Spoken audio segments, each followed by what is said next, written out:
Hello and welcome to Justice. I'm Judge Jeanine Pirro. Thanks for being with us tonight. This is the biggest cover-up since Watergate, a story no one wants to talk about.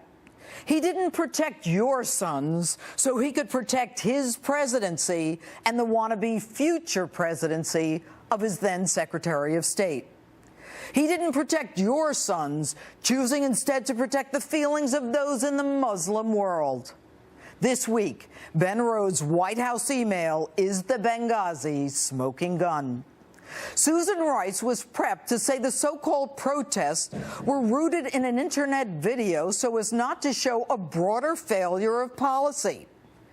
Now, we've impeached a president for lying about sex with an intern. A president is resigned in the face of certain impeachment for covering up a burglary. Why wouldn't we impeach this president for not protecting and defending Americans in the bloodbath known as Benghazi? Fact: an ambassador is sent to an insecure facility that doesn't comply with minimum standards in a designated danger zone.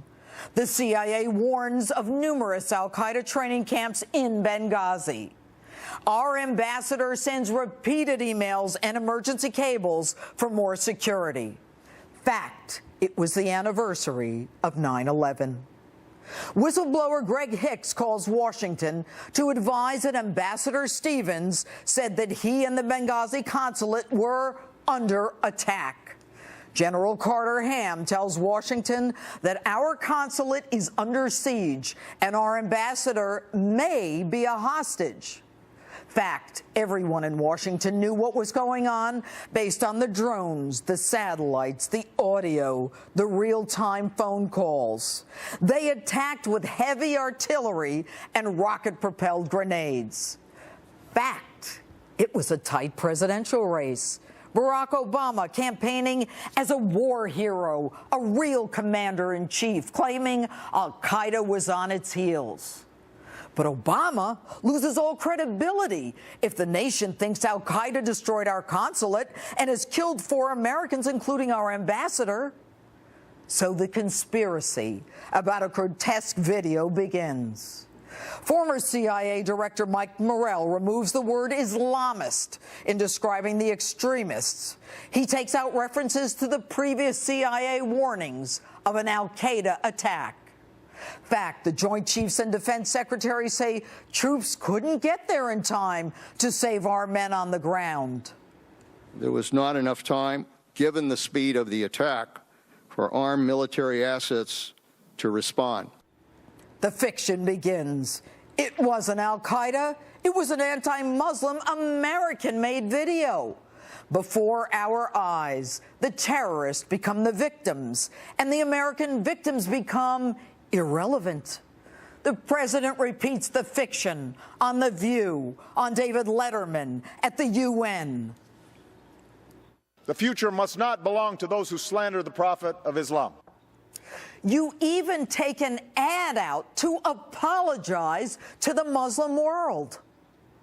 Since our founding, the United States has been a nation that respects all faiths.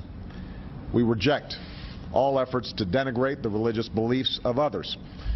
But there is absolutely no justification to this type of senseless violence. None.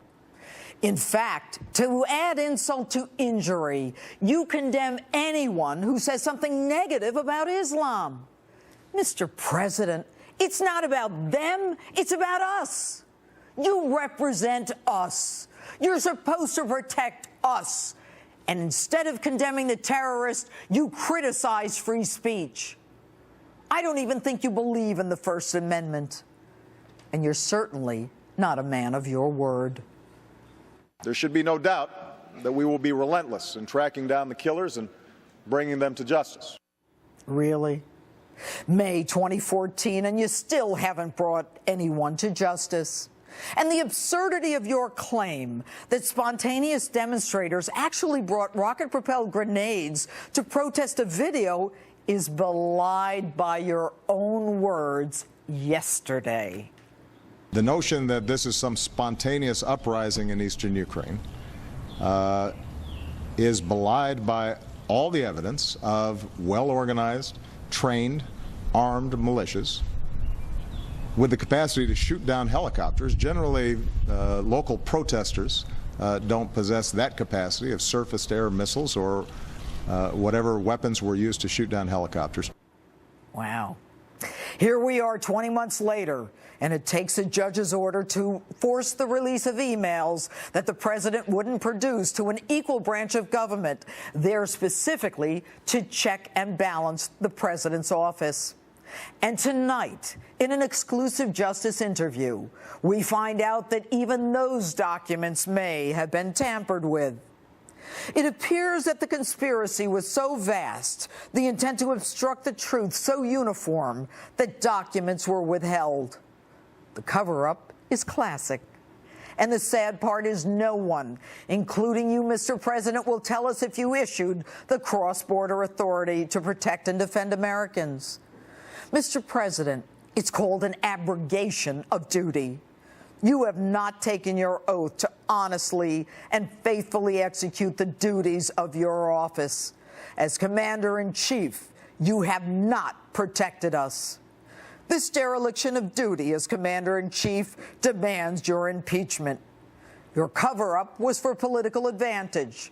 The promotion thereafter of virtually everyone involved in your conspiracy, and the stonewalling of Congress, the denying of access to key witnesses, all add up to a classic cover-up. And what's that? You were elected? There is no contract with someone who thinks that the American people are nothing more than pawns in an all-consuming power play to change who we are as a nation.